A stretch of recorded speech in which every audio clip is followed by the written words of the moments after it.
aggregate capital expenditure has a positive impact. Focus should be on education and capital expenditure, but within the sensitivity of the budget constraints. Transfer of 1% of GDP from another sector to education and capital expenditure will enhance growth.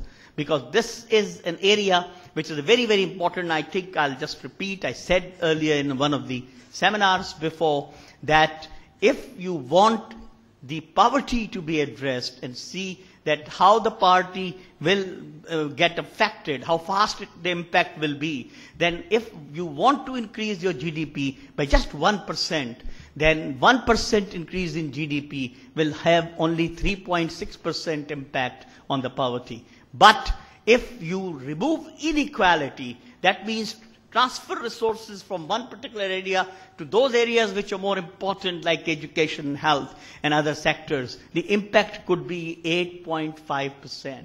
So there's a difference between the two components which are there. Now, I want to take you through, this is something which is you have seen before. I'll simply talk about it. There is a gap in all the economies, basically, in respect of the revenue generation. And the tax revenue gap is substantially high from economy to economy. And generally, there are two economies I can refer to in Southeast Asia. One economy is where the GDP growth, tax to GDP ratio has never been more than 15%, was around 15%, and the other one has been where it has been beyond 20%. But in terms of the allocation of resources and in terms of the gap which is there, the 15% one has generated a lot more directed resources and have utilized them for far better purposes in terms of its allocation strategy, and that has affected the poverty elevation and that the targeted way they handled the poor class of the population, the results have been far better than the one which is having more than 20%. I finally will conclude that as a result of the various studies which have been done, the requirement for resource mobilization has been that efforts has to be focused to develop progressive and equitable national taxation system consistent with the country's social and economic framework, generate adequate revenues while minimizing disincentives, should ensure that incidence of tax is equitable and does not result in taxing the honesty, as I've talked about. Tax base should cover electronic commerce and innovative financial instruments, but exclude the subsistence sector.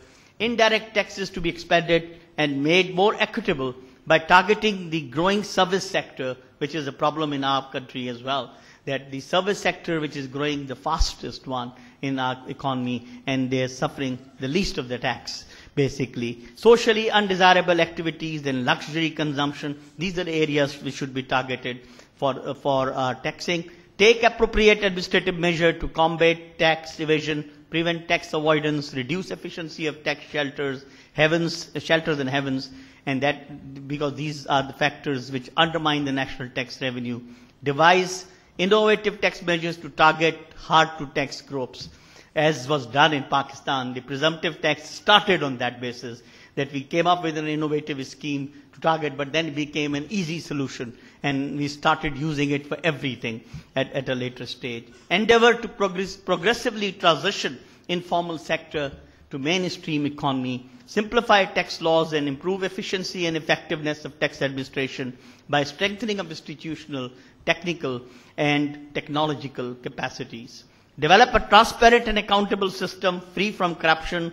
This is desire in most of the economies by the sincere people. I don't know how one will achieve it. Provide better taxpayer service to facilitate compliance. Enhance multilateral cooperation amongst national tax authorities. Supplement tax revenues by exploiting non-tax revenue sources. Focus on targeted subsidies. This is very important.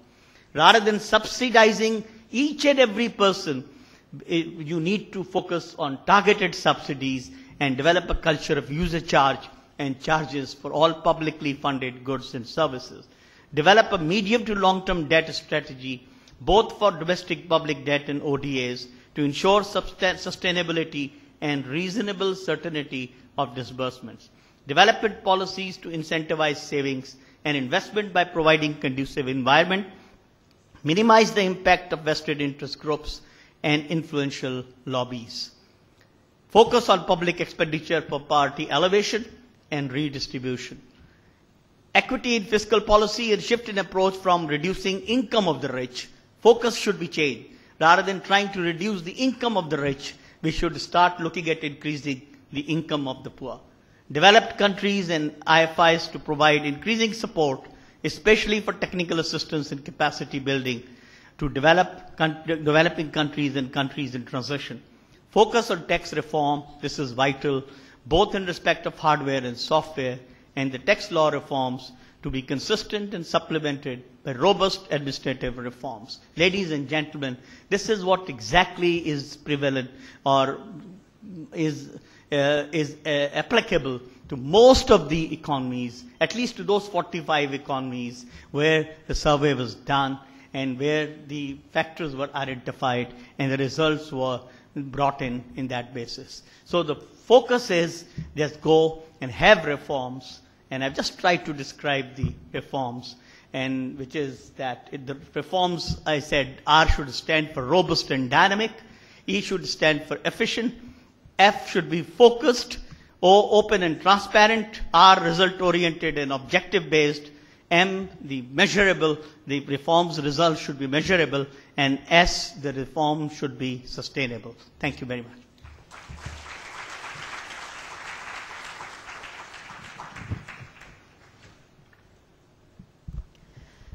Thank you very much, sir.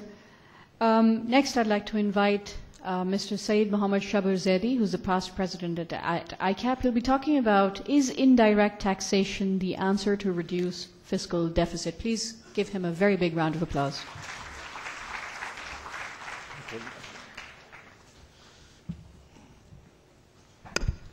Bismillahirrahmanirrahim. I thank the Institute of Chartered Accountants of Pakistan for giving me an opportunity to talk on this subject. I will be focusing some of the things which have been talked by Mr. Masood Naqvi, maybe in slightly more direct manner.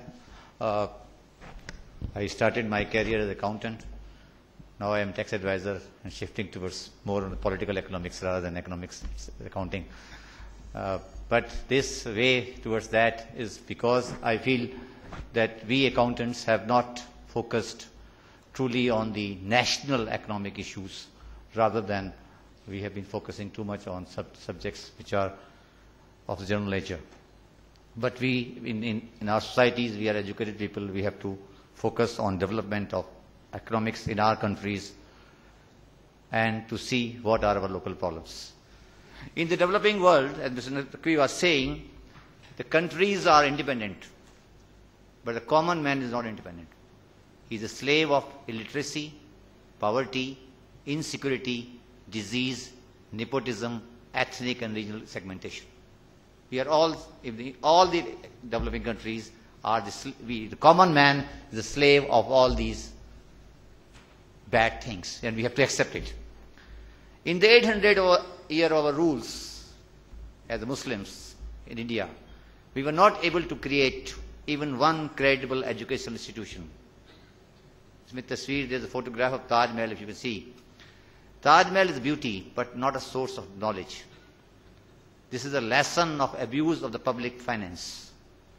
We created bricks and mortars, not knowledge. That is the history of our 800 years. Present discourse is limited to theory and application of indirect taxes and balancing the fiscal deficit. This is, in my view, a completely misunderstood, misapplied, and improperly applied subject in our societies. The biggest problem is that now it is conceived a solution for all problems of public finance. We believe that if we have very good indirect taxation system, we will resolve all our issues, which is not true. Our problem is that we have been losing